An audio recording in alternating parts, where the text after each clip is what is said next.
கடையிலேருந்து தந்தூரி வாங்கிட்டு வந்தாங்க. அது சாப்பிட்டு ஒரு தந்தூரி மீதி ஆயிடுச்சுங்க நைட்டு. அது என்ன பண்ணலான்னு சொல்லிட்டு அந்த தந்தூரி எல்லாம் வந்துட்டு இந்த மாதிரி பீஸாக வந்து பிச்சு போட்டுக்கிட்டாங்க. சிக்கனு மட்டனு எது இருந்தாலும் சரிங்க, அன்றைக்கே எடுத்துகிட்டு வந்து அன்றைக்கே செஞ்சு சாப்பிட்ணுங்க. நெக்ஸ்ட் டே மார்னிங்லாம் சாப்பிடக்கூடாதுங்க, ஏன்னா அது பாய்சனாக மாறிடுங்க. இதனால தான் மதியம் வாங்கிட்டு வந்த தந்தூரியை நைட்டே நான் சமைச்சிட்டேங்க. எலும்பு தனியாக சதை தனியாக எல்லாம் பிச்சு போட்டு எடுத்து வச்சுக்கிட்டேங்க. அதுக்கப்புறம் இதுக்கு 2 வெங்காயம் வந்து நறுக்கி எடுத்துக்கிட்டேங்க. அப்புறம் தோசைக்கல்லை வச்சு அதில் எண்ணெயை ஊற்றிட்டு, எண்ணெய் சூடாயிட்ட அப்புறம் நறுக்கி வச்ச வெங்காயத்தெல்லாம் அதில் போட்டுட்டு நல்லா வதக்க ஆரம்பிச்சிட்டேங்க.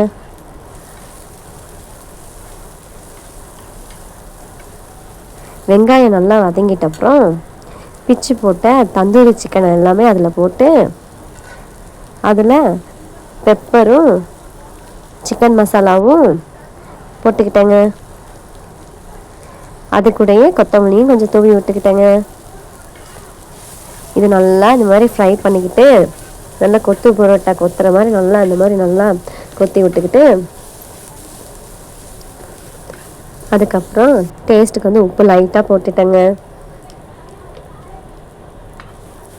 இது நல்லா வதக்கி விட்டுக்கோங்க.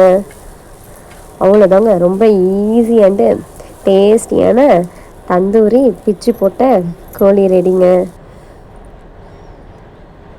தந்தூரி கூட இந்த அளவுக்கு டேஸ்ட்டாக இல்லைங்க, ஆனால் வீட்டில் நான் இது பண்ணது ரொம்ப டேஸ்ட்டாக இருக்குன்னு சொல்லிட்டு எல்லோரும் நல்லா சாப்பிட்டாங்க.